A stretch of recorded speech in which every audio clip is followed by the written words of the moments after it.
नमस्कार दोस्तों, कैसे हैं आप सभी लोग। तो मैं आ गया हूं एक नया लेटेस्ट अपडेट और एक नई वीडियो लेकर आप सबके बीच।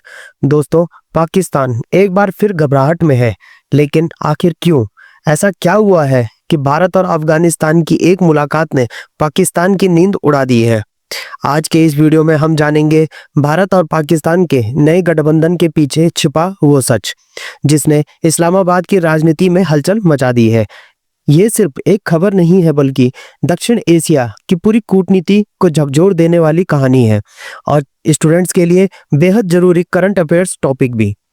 तो वीडियो को आखिरी तक जरूर देखिएगा, क्योंकि जो आप जानने वाले हैं वो शायद आपके करंट अफेयर्स और आपकी समझ दोनों को बदल सकता है। हाल ही में दक्षिण एशिया की राजनीति में एक नया कूटनीति विवाद सामने आया है।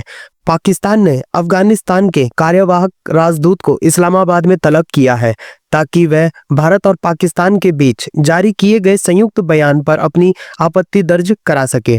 इस संयुक्त बयान में भारत और पाकिस्तान में आपसी सहयोग, क्षेत्रीय शांति और आतंकवाद से निपटने की प्रतिबद्धता जताई थी, लेकिन पाकिस्तान का कहना है कि इस बयान में ऐसे शब्दों का इस्तेमाल किया गया है जो पाकिस्तान के आंतरिक मामलों में हस्तक्षेप करता है। तो दोस्तों, भारत और अफगानिस्तान के बीच हाल ही में नई दिल्ली में एक उच्च स्तरीय वार्ता हुई थी। इस बैठक में अफगानिस्तान के कार्यवाहक विदेश मंत्री आमिर खान मुत्तकी और भारत के विदेश मंत्री एस जयशंकर के बीच कई मुद्दों पर चर्चा हुई। दोनों देश ने आतंकवाद, क्षेत्रीय स्थिरता, मानवाधिकार और व्यापारिक सहयोग पर एक संयुक्त बयान जारी किया। इस बयान में यह कहा गया है कि आतंकवाद पूरे क्षेत्र के लिए एक साझा खतरा है और हर देश को इसके खिलाफ सख्त कदम उठाने चाहिए। इसमें किसी देश का नाम नहीं लिया गया था, लेकिन पाकिस्तान को यह बयान अपने खिलाफ लगा, क्योंकि हाल के महीनों में पाकिस्तान में कई आतंकी घटनाओं का जिम्मा टीटीपी यानी तहरीके तालिबान पाकिस्तान नामक संगठन ने लिया है, जिसके ठिकाने पाकिस्तान के अनुसार अफगानिस्तान में हैं। पाकिस्तान के विदेश मंत्रालय ने इस बयान को अत्यंत आपत्तिजनक बताया। पाकिस्तान ने कहा है कि अफगानिस्तान की कार्यवाहक सरकार को किसी भी तीसरे देश के साथ ऐसा बयान जारी नहीं करना चाहिए जो किसी अन्य देश की संप्रभुता और क्षेत्रीय अखंडता को प्रभावित करता है। पाकिस्तान का कहना था कि इस संयुक्त बयान में कश्मीर मुद्दे पर भारत के दृष्टिकोण का समर्थन झलकता है, जो पाकिस्तान के लिए अस्वीकार्य है। इसी के चलते पाकिस्तान ने अफगान कार्यवाहक राजदूत को इस्लामाबाद बुलाकर अपनी नाराजगी दर्ज कराई। विदेशी मंत्रालय ने कहा कि अफगानिस्तान को इस बात का ध्यान रखना चाहिए कि वह किसी भी देश के साथ ऐसे शब्दों का प्रयोग न करे जो पाकिस्तान की राजनीतिक स्थिति पर प्रश्न उठाते हो। अफगान विदेश मंत्री आमिर खान मुत्तकी ने भारत यात्रा के दौरान मीडिया से कहा था कि आतंकवाद पाकिस्तान का आंतरिक मामला है और उसे अपने देश के अंदर समस्याओं का समाधान खुद करना चाहिए। इस बयान ने पाकिस्तान को और भी भड़काया। पाकिस्तान ने मुत्तकी के इस टिप्पणी को तथ्यात्मक रूप से गलत और गैर जिम्मेदाराना बताया। पाकिस्तान का कहना है कि पाकिस्तान में होने वाली अधिकतर आतंकी घटनाओं के तार अफगानिस्तान की जमीन से जुड़े हैं। टीटीपी के आतंकवादी अफगानिस्तान की सीमा में शरण लेते हैं और वहां से पाकिस्तान पर हमला करते हैं। पाकिस्तान ने कई बार अफगान तालिबान सरकार से आग्रह किया है कि वे ऐसे तत्वों के खिलाफ कार्रवाई करें, लेकिन अभी तक कोई ठोस कदम नहीं उठाया गया है। अफगानिस्तान के कार्यवाहक तालिबान सरकार ने अपने बयानों में कहा है कि वह किसी भी देश के खिलाफ हिंसा या आतंक का समर्थन नहीं करती। मुत्तकी का कहना है कि अफगानिस्तान अपनी जमीन को किसी अन्य देश के खिलाफ इस्तेमाल नहीं होने देगा। उन्होंने यह भी कहा है कि पाकिस्तान को अपनी घरेलू समस्याओं का हल खुद ढूंढना चाहिए और हर असफलता का ठिकरा अफगानिस्तान पर नहीं फोड़ना चाहिए। भारत इस पूरे विवाद में सीधे तौर पर कुछ नहीं बोला है, लेकिन भारत और अफगानिस्तान के संयुक्त बयान से स्पष्ट है कि दोनों देश आतंकवाद के खिलाफ सख्त रूप अपनाना चाहते हैं। भारत लंबे समय से यह कहता आ रहा है कि क्षेत्र में स्थिरता तभी संभव है जब आतंकवाद के खिलाफ संयुक्त मोर्चा बनाया जाए। भारत की यह नीति हमेशा से रही है कि अच्छे और बुरे आतंकवाद में कोई फर्क नहीं होता, आतंकवाद आतंकवाद ही है। भारत और अफगानिस्तान के बीच यह साझेदारी पाकिस्तान के लिए चिंता का विषय इसीलिए भी है क्योंकि तालिबान के सत्ता में आने के बाद से भारत और अफगानिस्तान के रिश्ते में कुछ दूरी आ गई थी, लेकिन हाल ही में हुए इस संवाद से यह संकेत मिला है कि भारत अफगानिस्तान के साथ अपने ऐतिहासिक संबंधों को फिर से मजबूत करना चाहता है। इस कूटनीतिक विवाद के बीच पाकिस्तान अफगान सीमा पर भी तनाव बढ़ गया। रिपोर्टों के अनुसार हाल के दिनों में दोनों देशों की सीमा चौकियों पर गोलाबारी की घटनाएं हुई हैं। पाकिस्तान ने तो एक समय के लिए तोरखम बॉर्डर को भी बंद कर दिया था।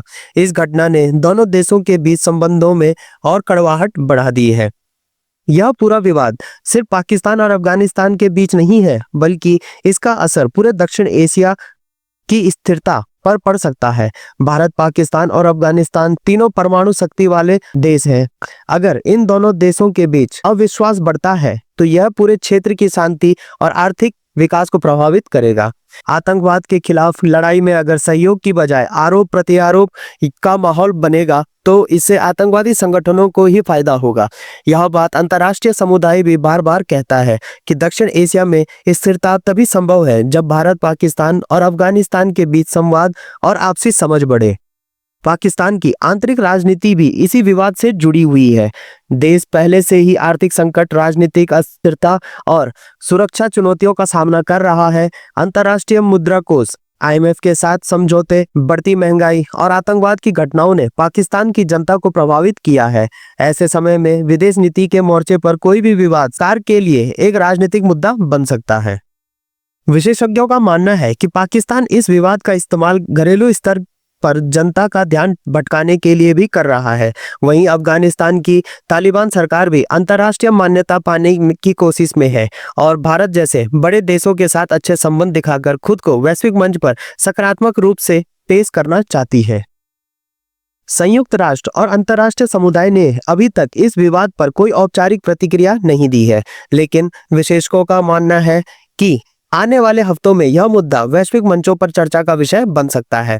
अमेरिका और यूरोपीय संघ दोनों ही चाहते हैं कि पाकिस्तान और अफगानिस्तान आपसी तनाव को बातचीत से सुलझाएं, क्योंकि दोनों देश की अस्थिरता से शरणार्थियों की समस्या और आतंकवाद का खतरा बढ़ सकता है। अब इस पूरे घटनाक्रम से छात्रों को कई बातें समझने लायक है। जैसे पहला है कूटनीति। कूटनीति में शब्दों का महत्व बहुत ही ज्यादा इंपॉर्टेंट होता है। एक वाक्य या बयान भी अंतर्राष्ट्रीय विवाद खड़ा कर सकता है। दूसरा है आतंकवाद की समस्या, सिर्फ एक देश की नहीं बल्कि पूरे क्षेत्र की है। तीसरा है भारत की विदेश नीति, शांति, सहयोग और स्थिरता पर केंद्रित है। चौथा है पाकिस्तान अफगानिस्तान संबंध ऐतिहासिक रूप से जटिल हैं, जिन पर जातीय, धार्मिक और भौगोलिक कारक गहरा प्रभाव डालते हैं। पांचवा है भविष्य में UPSC या अन्य प्रतियोगी परीक्षाओं में ऐसे विषयों पर सवाल पूछे जा सकते हैं, जैसे दक्षिण एशिया में आतंकवाद का प्रभाव, भारत अफगान संबंध या क्षेत्रीय स्थिरता में पाकिस्तान की भूमिका। तो दोस्तों, पाकिस्तान द्वारा अफगान राजदूत को तलब करने की यह घटना सिर्फ एक राजनयिक प्रतिक्रिया नहीं है, बल्कि यह दक्षिण एशिया की बदलती भू राजनीतिक का प्रतीक है। भारत और अफगानिस्तान का नजदीक आना पाकिस्तान को असहज कर रहा है, जबकि अफगानिस्तान अपनी स्वतंत्र विदेश नीति दिखाने की कोशिश कर रहा है। आने वाले दिनों में यह देखना दिलचस्प होगा कि यह विवाद किस दिशा में जाता है। क्या यह संवाद से सुलझेगा या फिर एक और तनावपूर्ण मोड़ आएगा? अब दोस्तों, अगर आप करंट अफेयर्स की तैयारी कर रहे हैं तो बताइए, क्या भारत और अफगानिस्तान का ये कदम पाकिस्तान के लिए एक बड़ा झटका है? आपका जवाब कमेंट बॉक्स में जरूर दें। तो दोस्तों, आज के लिए इतना ही। मिलता हूं मैं दोबारा एक नई लेटेस्ट अपडेट और एक नई वीडियो के साथ। तब तक जुड़े रहिए। धन्यवाद। जय हिंद, जय भारत।